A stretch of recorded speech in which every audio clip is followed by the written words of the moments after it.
Okay, so I'm going to show you how I installed a battery on the Bachmann Dash 9.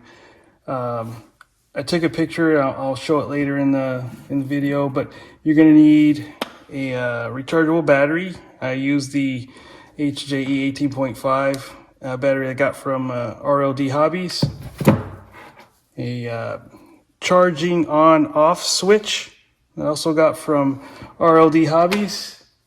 You'll need a 5/16 drill bit and a 1/4 inch drill bit, obviously screwdrivers, and a Bachmann Dash 9. So first thing we're gonna do is flip this thing over and take off the gas compartment here.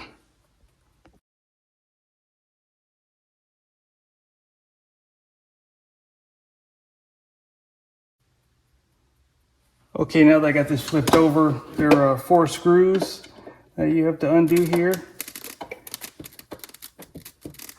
I'm not going to bore you with the details, so I'll go ahead and speed this up. Okay, now that we have the gas compartment removed, you can see it's hollowed out. These are your weights, and here's the battery. Now the battery should fit in there. It'll add a little bit of extra weight for pulling power along with the weights, or you could choose to take some of these out and equal it out so that it weighs the same. Your choice. One of the things that I found is you're going to have to kind of crack this open to get your battery inside. All right, so the weights that are inside the Dash 9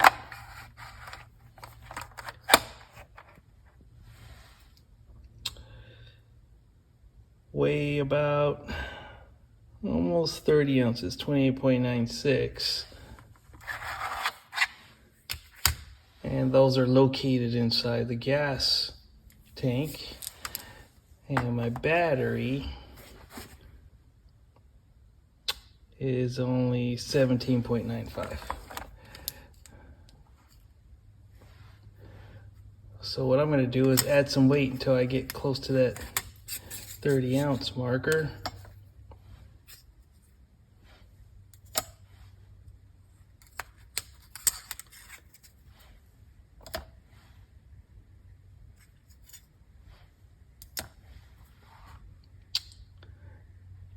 All right, so that does it.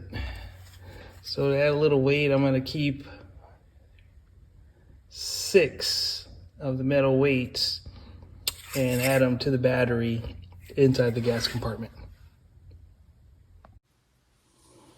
Okay, so what I did was I used a flathead screwdriver and just gingerly kind of, pried this open at the seams along here. Now, some of you are probably like, oh my God, you broke it open, but it has 4 screws that are going to hold this together. Once I put the battery in here, I'll put a little JB weld inside and snap this all back together again. It'll look like it's never been pried open. Okay, so now with, I'm going to use this half. It comes from this side of the locomotive. I'm going to put a hole here with the 5/16, and that'll be for my charging port, right? So we'll drill a little hole in there. We'll stick this in that side. And on the other side, I'll come in and right around here in this area, I'll use a 1/4 inch drill, put a hole in. That'll be my on-off charging switch.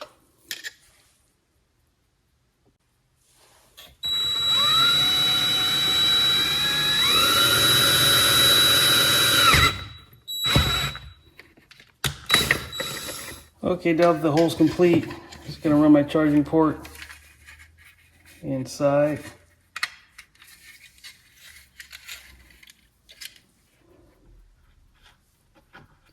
I'll use the locking washer, and then I'll get the nut, and we'll clamp that down and tighten it as best we can after I find it. Okay, so here's what your charging port's going to look like. All right,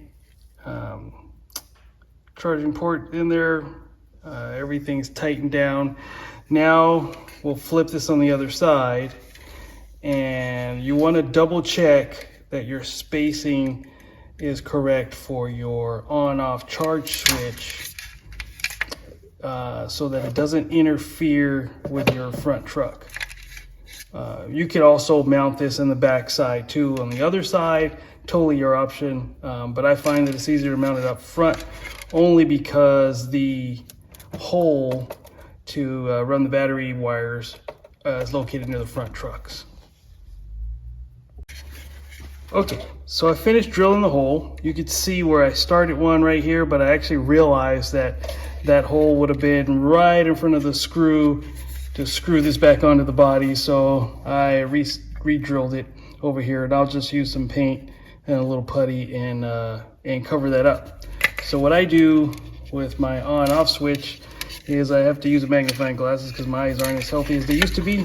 Figure out which way is the on, and I like all my ons to be in the up position, right? So this is going to be mounted in this fashion, and I want to make sure that my on switch is always in the up position. So I'll put the screw or the nuts and washers on and lock it into place so it's in this configuration. And there you have it, the on-off switch. So when it's on, I always want them to be up. That's just my personal preference. In the middle is off, and then in the down position to charge. Okay, this is probably the hardest part of doing this whole battery installation. After this, everything should be pretty smooth sailing. So we're gonna get both of our pieces together, put the battery in, and go from there. Okay, so what I did was I kind of put this thing together, and I used mounting tape. And what I'm gonna do is I'm gonna stick the battery right over that mounting tape, line everything up, and I'm gonna press firmly so that, and hold that for a little bit so the battery doesn't slide around. And this will be fine for me. Some of you guys might want to use, bigger pieces of mounting tape or whatever. Remember, once we screw this back into the body, this thing's pretty much going to be solid and won't shift and go anywhere. And in case you want to see what I used, Gorilla mounting tape squares, or you can use the full tape. This is all I had in my shop, so I wasn't going to run to the store and buy anything else. Okay, for me, since I've already converted one of these and I want it to be the same weight as my other one, I'm going to remove 8 of the weights and go ahead and put the tank back on.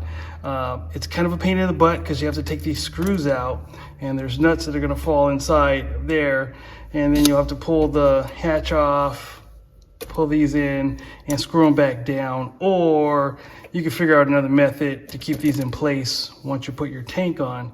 What I did was use some Gorilla tape just to mount them, hold them in place, and I'm okay with that. But if you want to make it bomb proof, you might want to take this shell off, take out the 6 screws for the switchboard, find your nuts that'll be in there, and go ahead and screw these back down.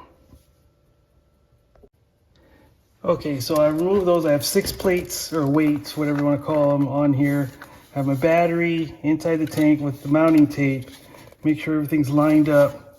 Tuck my wires. Now I'm just going to feed this wire into the hole that's provided already. All right, and then I'm going to replace the tank.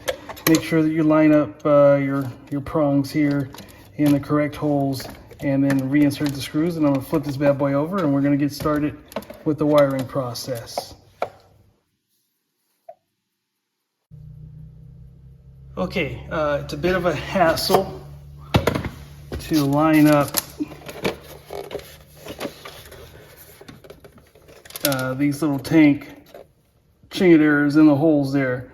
But once you get it going and you get your 4 screws back in, you can see the thing pretty much, it's probably a little bit heavier with the battery in it and the weights, but everything's smooth. The tank's not going anywhere.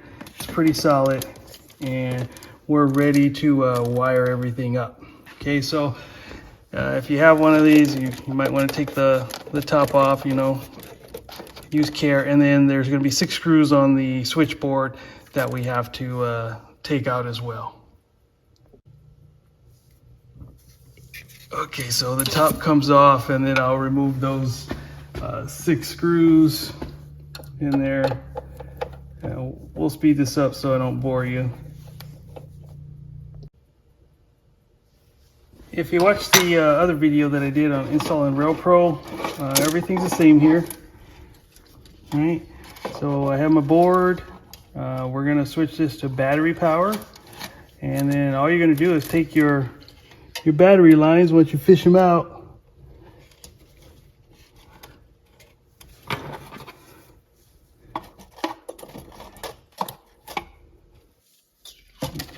They're black and red, so we gotta find those.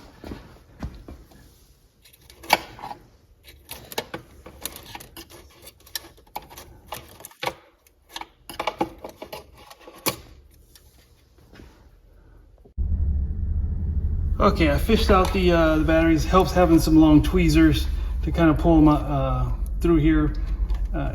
I don't think you need to make these leads any longer,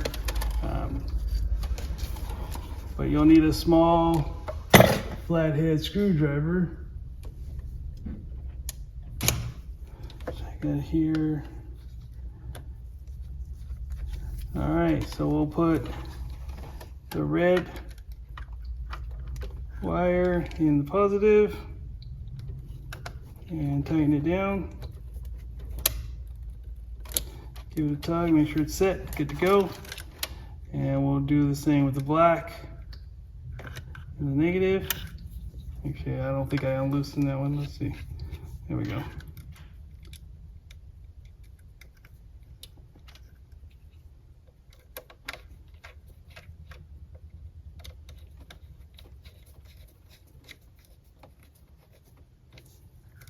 Nope.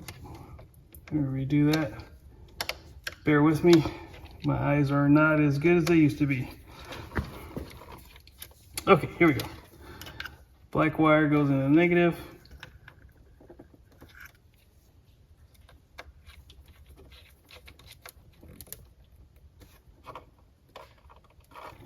All right, I'll make sure they're good to go. So my battery wires are connected to the little battery prong right here, right? Positive, negative.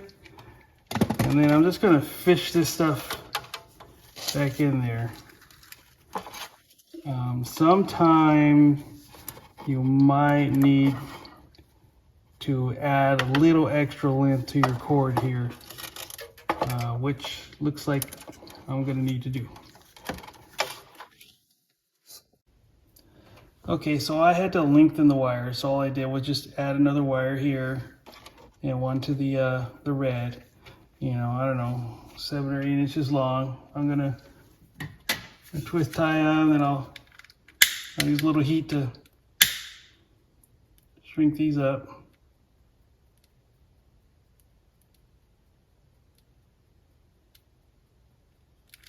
See, and I'll do the next one.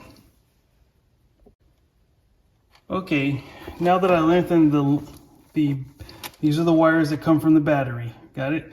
So I've lengthened those so that it makes it a little bit easier to put my board back in, right? So I got my red for positive. I'm gonna stick it in there, grab my screwdriver and tighten it in.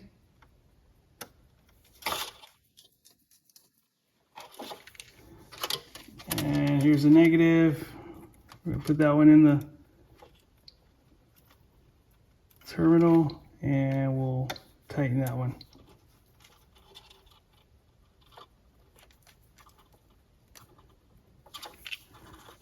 Yeah, my camera angle might be a little funky. All right, so positive into positive, negative into the negative, and now we can put this thing back together because we are all done. So just to reiterate, I lengthened the battery wires so that I didn't have to disconnect this in order to get this thing all the way shoved back into the body of the Dash 9. All right. Some of you guys might, you know, have a cleaner, neater way of of doing this, by all means, you know, go for it. I'm just gonna tuck everything in here nice and gingerly, but this is definitely one of the easiest conversions that I've done with any G-scale locomotive. All right, so we'll fish this stuff back in there and get this thing all situated and give it a test drive.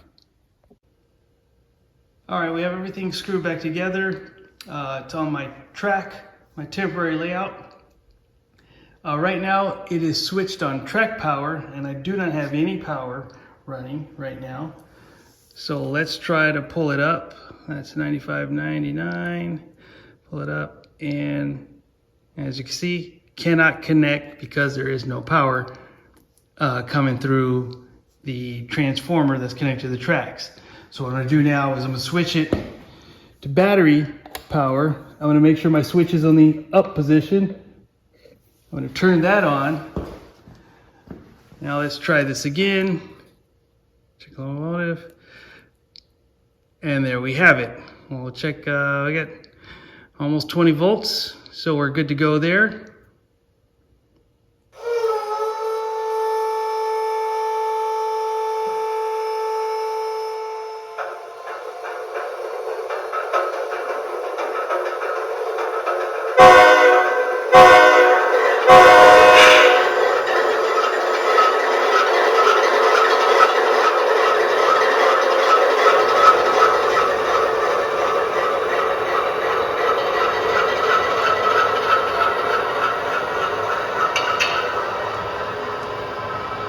And there you have it. Battery powered Dash 9 running on Railpro.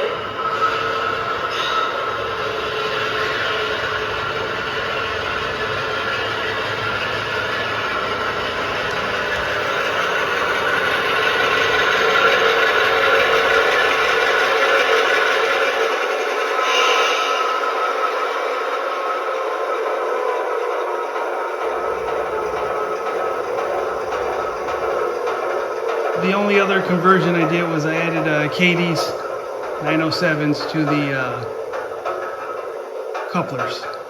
And if you have any questions, you know, feel free to contact me, and I'll help you best way I can. I know there's more than one way to skin a cat with putting batteries and everything in there, but at least this way I can have track and battery power. I have charging ports. I don't normally run a whole lot of battery powered locomotives, so I don't really know how the little cables work on the front and back of the Dash 9s. I just tucked mine inside the body, but I would imagine if you plug those into another car, if you had a trailing battery car, it would work just the same. Okay, that's it for now.